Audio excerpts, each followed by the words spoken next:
God damn! Let's talk about this. VFW is a 2019 horror film directed by Joe Begos and stars Stephen Lang, William Sadler, Martin Cove, David Patrick Kelly, Sierra McCormick, Fred Williamson. Alright, so a little bit of history. Quite a few months ago, Cody Leach posted a review for this. And I'm like, oh, okay, I'll check out this review. And he started this review with, you gotta watch this. I turned it off. I'm like, I gotta watch this. So after I watched this, I watched his review. I'm telling you right now, if you have not seen this movie, don't watch this review. But you need the reviews. I don't need reviews. I don't care. Watch this movie first, then come back and we'll talk about it because you need to watch this movie. It's a Shudder original. You see the label there. It's backwards, but that's the label. And wow. First and foremost, the cast. Like I said, you got Stephen Lang from Don't Breathe, Martin Cove from the Karate Kid franchise, William Sadler from Bill and Ted's Bogus Journey and other things, David Patrick Kelly from The Crow and The Longest Yard. And weirdly enough, Sierra McCormick plays this girl in the film. Before I continue the story is there's these guys, they're hanging out at the bar, they're old veterans, and it's, normal crowd. Then a guy walks in, he just got off his tour, he's in there, and then a girl comes running in. And immediately after that, this gang of guys keep trying to come in and get this girl. And so these veterans have to protect this girl, and they find out, what's going on. So yeah, and then we also have George Wendt, who's in this film. And okay, so I like the contrast we have here because they go from sitting at the bar, talking about going to a titty bar and talking about hairless vaginas and stuff like that, and being old, nasty, dirty old men, to protecting this young 20-something girl without even knowing her backstory. Like, she comes running in, and these guys come in running after her. And yes, they take the first shot with the bad guys. They take the first shot, we're taking an axe, and heaving in it, David Patrick Kelly, because he was outside having a smoke. And at first I'm thinking, well, William Sadler smokes inside, why can't he? Well, David Patrick Kelly's character is smoking the weed, so he has to go outside, I guess. And he gets chopped up. So this prompts William Sadler to go nuts on this guy. He beats the guy down and he stomps the fuck out of the guy's head until it just goes mush. The effects in this film are fucking awesome. And the lighting. Now, I'm not one to complain about lighting, but I'm not really complaining here.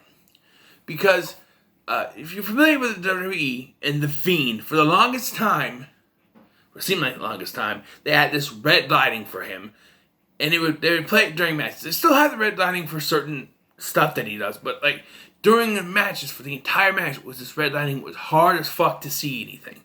Here, they have a red lighting for majority of the film when they're inside the bar, and it works here. It really works. The lighting is spectacular. It works here. I also like the fact that they are protecting this girl, even though she is getting these guys killed. Like, these veterans are protecting themselves. They're putting themselves on the line. They are dying. Like, at this point, 2 guys are already dead. Like, George Wendt is killed, and David Patrick Kelly is laying there dying on the freaking bar. And they're still protecting this girl. Except for Martin Cove, who gets the idea to go negotiate. Now, this leads me into my problem with it. It's one of those films, it's a bottle film, so we gotta keep it a bottle film, right? So what do? Every time they try to escape, something happens, and they have to go back in. There are, like, 3 times they try to do something to escape, and it doesn't work. The first, they have to go out and get in the car so they can take David Patrick Kelly to the hospital. And when they go out, they're immediately attacked, and they come, they have to come back in. Then Stephen Lang says, I'm going to go out and get my truck. I'm going to back it right up to the door, and we're going to take him to the hospital. So he goes out, he gets in his truck, he's immediately attacked, and he has to go back inside. And then there's another one where Martin Cove goes out to negotiate with the leader of this group.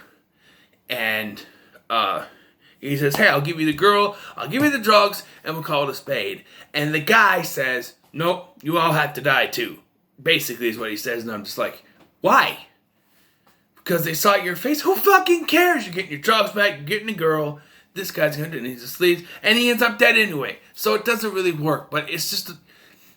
it's just a thing like, it's one thing I don't like about bottle films is, we gotta make sure it stays bottled, that they can't leave.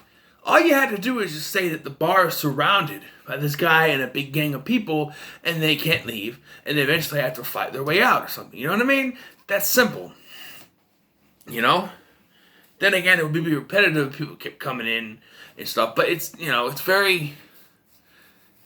but other than that, this film is fantastic. Like I said, William Sadler is great in this film, and he goes out with a bang. He's the guy, as you can see from he's the guy that always has the cigarette in his mouth. When he's ready to go, and at the very end of his time in the film, he's ready to help Stephen Lang's character.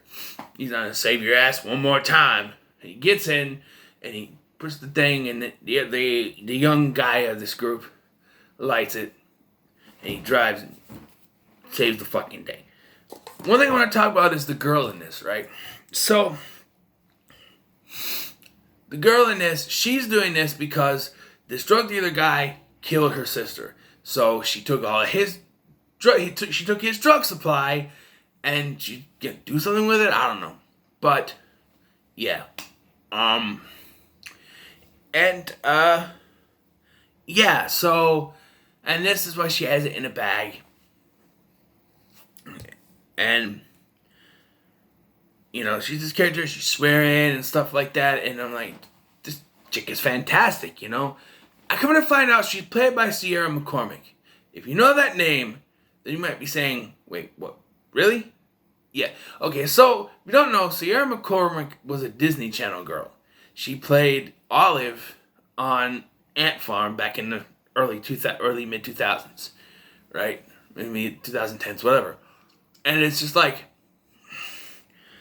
I always find it weird when Disney Channel and Nickelodeon stars grow up and be in movies where they're swearing constantly, because you're not used to that with those kind of actors, you know what I mean? And she does drop a couple of F-bombs and stuff, which is kind of cool. And it's just really weird.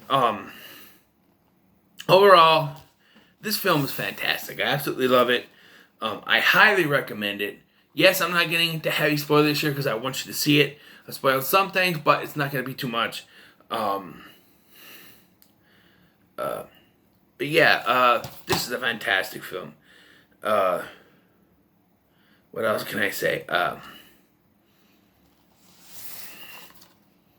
It's a throwback to the 80s John Carpenter films, you know what I mean? And it works. It really works. See, this is the lighting I'm talking about. It's absolutely wonderful. So I'm going to give it a 9 out of 10. Because, I reserve my 10s for absolute perfect films. It's not quite perfect because, like I said, it started from that small little thing of having to find a way to keep them in the bar. Other than that, it's a fantastic film. And so, it gets a 9. And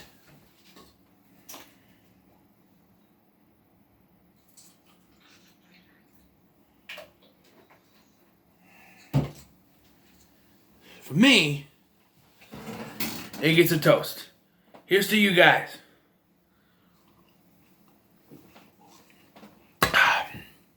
Thank you for watching. Let me know in the comments below what you think about this movie. Have you seen it?